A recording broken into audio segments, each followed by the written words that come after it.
الحمد لوليه والصلاة على نبيه، والوزن والعدل والفضل والنظم والعظم بالجزم، بوحدته بكبريائه بسلطان وبإعلان وبإتقان وبإيمان وبيان في فرقان،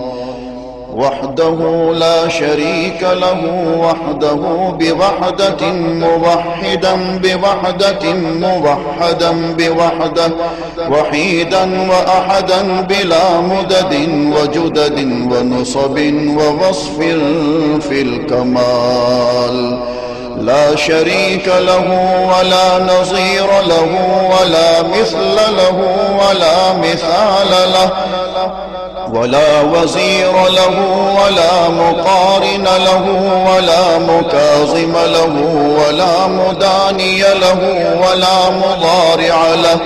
ولا جلد بلد ولد جسد رسو جزو ونزو عظم له، ولا جذب وصف عيب تاب بيت خصم له،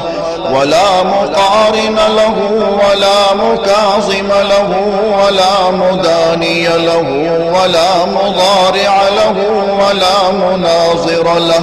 ثم نشهد أن لا إله إلا الله وحده لا شريك له، من يشرك في ذاته وصفاته وعاداته وآياته أو يتبرك بغيره من نبي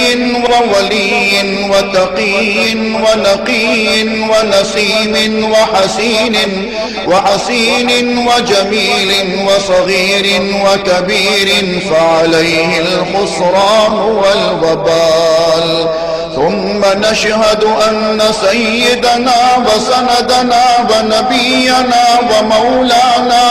مؤيدنا مخدومنا منظومنا معصومنا مقصومنا مقصودنا أجدر الخلق جديرنا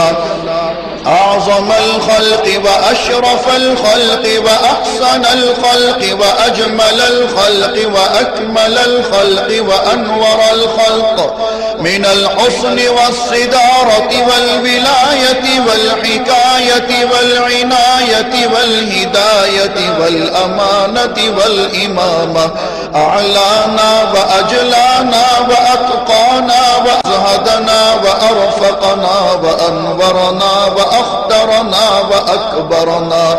أحمر أنور أجدر أطفل أوسق أنور أجمل أكمل له. ثم نشهد أن حبيب ربنا وصمدنا محبوب جدلنا ونزلنا ووصلنا إيماننا مبين فرقاننا هادي سبيلنا رونق جدراننا، هو عدوة نظمة قدوة رتبة أسوة حسنة، وبدلائله القاهرة الغالبة الظاهرة الباطنة صعد إلى سدرة المنتهى في ليلة المعراج كشف الدجى، ثم دنا ثم دنا ثم دنا فتدلى فكان قاب قوسين أو أدنى.